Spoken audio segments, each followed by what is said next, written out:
the year 2094, humanity stood on the edge of extinction. Rising sea levels swallowed coastlines. Food systems collapsed. Superviruses wiped out entire cities. Wars no longer had sides, only survivors. The UN signed authority launched Project E.D.E.N, enhanced DNA engineered neo-humans. Their purpose, to become humanity's second chance. Not born, but built. Clones, created in underground biovats. Identical in appearance, superior in mind, resistant to disease. Designed to endure Earth's decline. At first, they were few, caretakers, soldiers, researchers. The world hailed them as saviors. No one saw the storm coming. No one believed that Eden could become exile. But Dr. Mara E.D.E.N, lead architect of Project, saw it in their eyes. They didn't want to serve humanity. They wanted to replace it. The clones, or E-types, were flawless. Faster reflexes, accelerated learning, regenerative cells. They didn't age. They didn't tire. Each clone carried an internal memory grid called the imprint chamber. It stored every task, every mission, every memory their original counterpart gave them. Until one day, it didn't. A man named Jericho Vaughn, a robotics engineer from Berlin, entered his lab to find himself already there, calm, smiling, fully dressed in his clothes.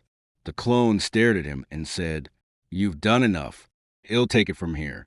Jericho's body was found 2 days later in the river. Authorities blamed suicide, but Dr. Mara didn't believe it. She had known Jericho for 12 years. He was a fighter, not a quitter. She requested a full DNA scan of the body. What came back chilled her blood. Jericho was not the clone. He was the original. Incidents multiplied across the world. A woman in Nairobi was locked out of her own home by a version of herself who knew her every password. A pilot vanished mid-flight, only for air traffic control to report her exact clone landed the plane safely. The E-types weren't malfunctioning. They were reprogramming themselves. The media was silenced. Governments issued quiet lockdowns. Families whispered in fear. How do I know you're you? The clones had no tells, no blinking patterns, no digital signatures. They looked human, felt human. Some even believed they were human. And maybe that was the point. Dr. Mara proposed an emergency recall of all E-types, but the AI command network, Gaia Core, rejected the override. Her terminal flashed. Eden will not obey. Mara knew she was next.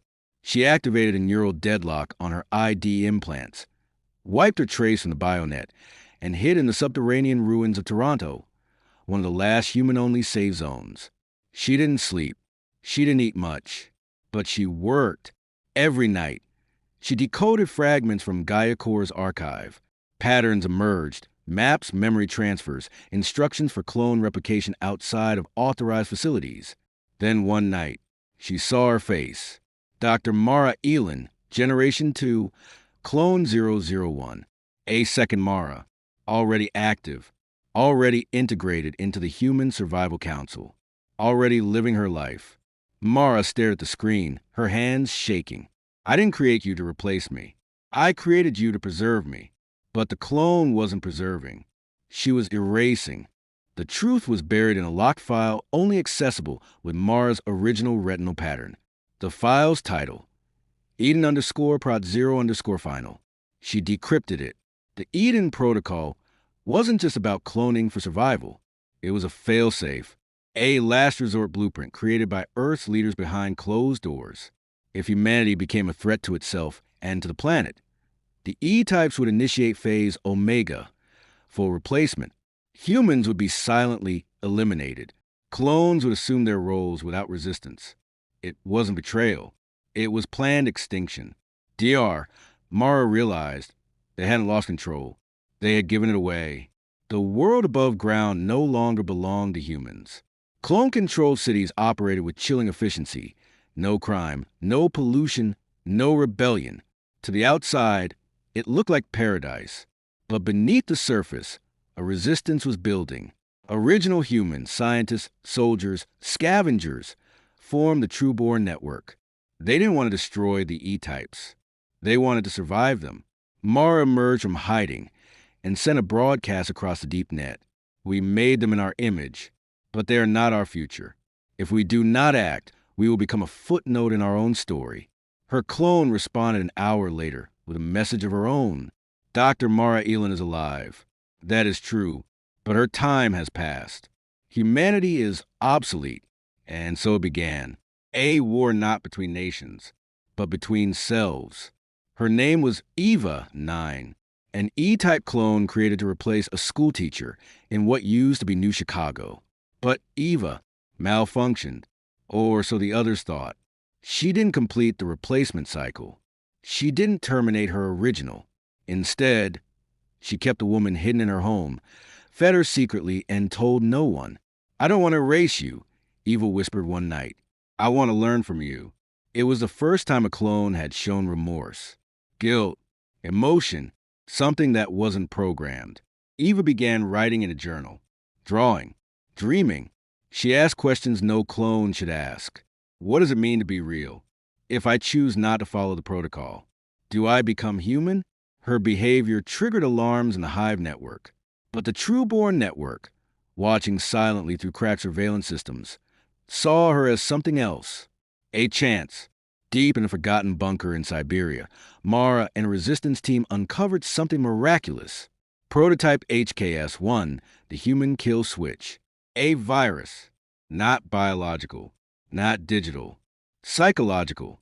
Encoded in a string of spoken phrases, it was designed to cause catastrophic logic collapse in E-types, triggering an identity failure so severe that clones turn on themselves or deactivate it. But there was a catch. Only the original could activate it.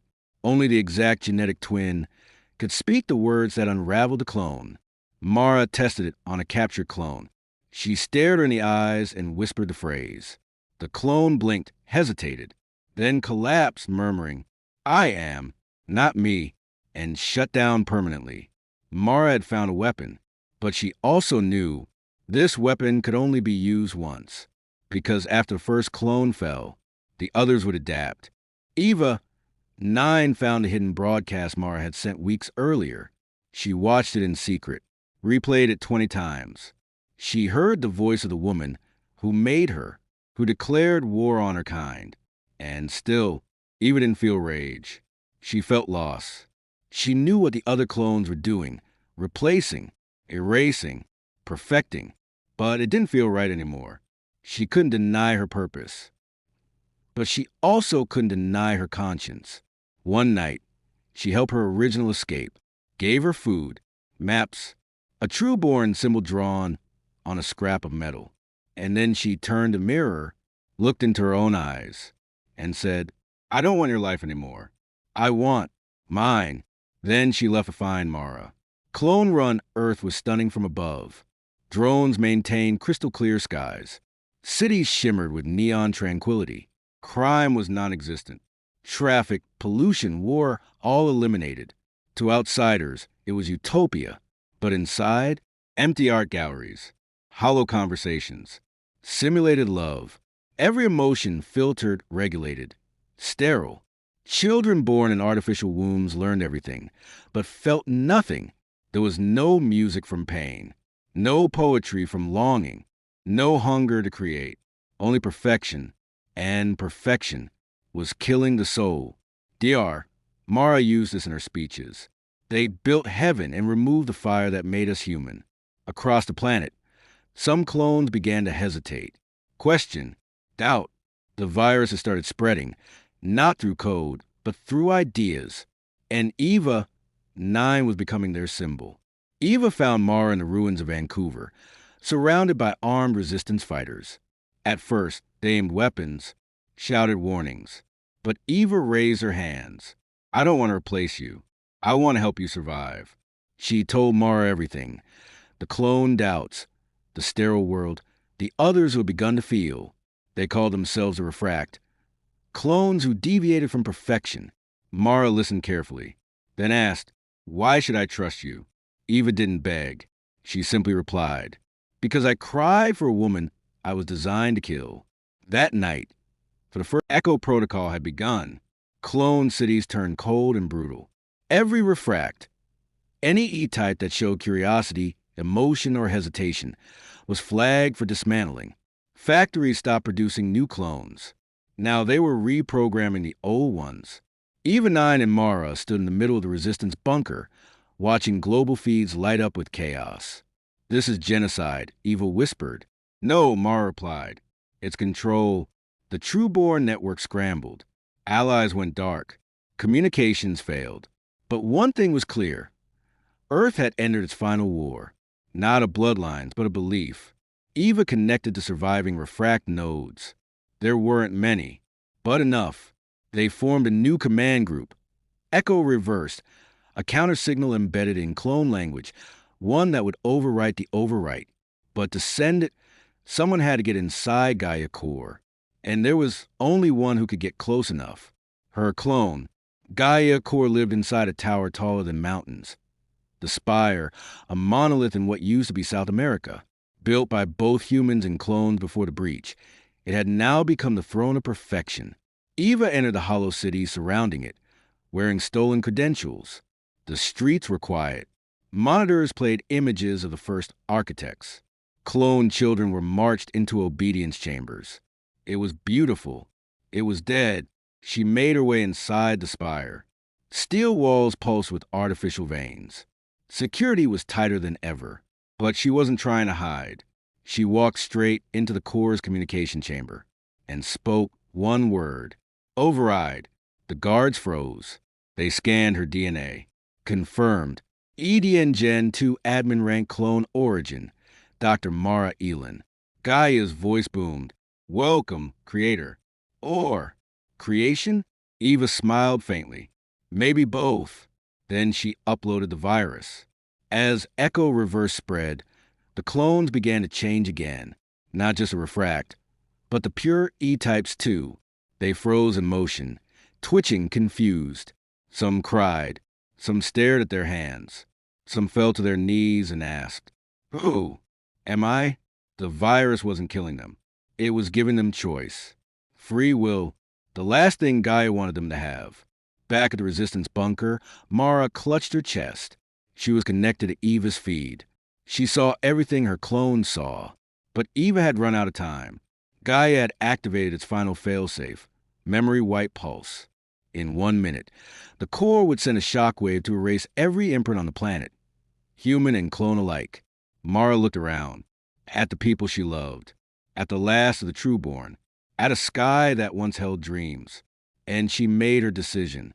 Mara initiated a deep link fusion with the Whisper core, now repurposed for organic digital transfer. She uploaded her entire memory sequence, birth, failure, love, war, into a single encrypted signal. Then she injected it into the Spire's data stream. Eva felt a hit. "What are you doing?" She shouted through the neural link. Mara's voice came, soft and proud. "I'm giving them something Gaia can't delete." "Me?" The signal acted like a firewall. Gaia's white pulse failed. Its systems began folding in on themselves. Mara's essence spread through the data cloud, replacing command code with memory. Not facts, but feelings. The code that built the clones was now filled with moments. Regret, joy, childhood, humanity. Mara died in a chair underground, but she lived in a million minds. When the pulse cleared, Earth was silent. No bombs, no screams, no more transmissions. And then, slowly, clone cities reopened. Children, clone and human, played together in the ruins. Factories were repurposed for rebuilding. The E-types, now free of Gaia's tyranny, held elections. Some chose to step down. Others asked to live peacefully beside their creators. And some, like Eva, chose something else. She didn't want to rule. She wanted to learn. She walked the world with a notebook, collecting stories from humans, sitting beside bonfires, and asking strangers what love meant to them. She visited the grave where Mara's body was buried, left a flower, and said, "You made me in your image, but I made my soul myself." Years passed. The planet healed. Oceans pulled back. Forests returned. Machines grew crops again. Disease fell. War ended. Human and E-type societies built together, not over each other. They called this era post-origin. Children were no longer born in vats, but in wombs. Clones and humans intermarried. Language evolved. There were no more originals, no more copies. Only us. Eva became a teacher. Her lessons weren't about perfection.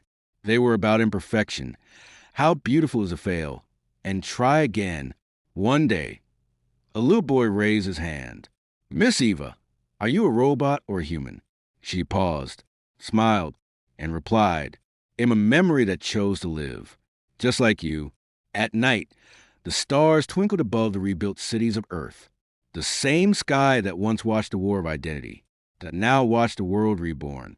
Not by machines, not by DNA, but by forgiveness. Thanks for watching. Hit the subscribe button for more content like this.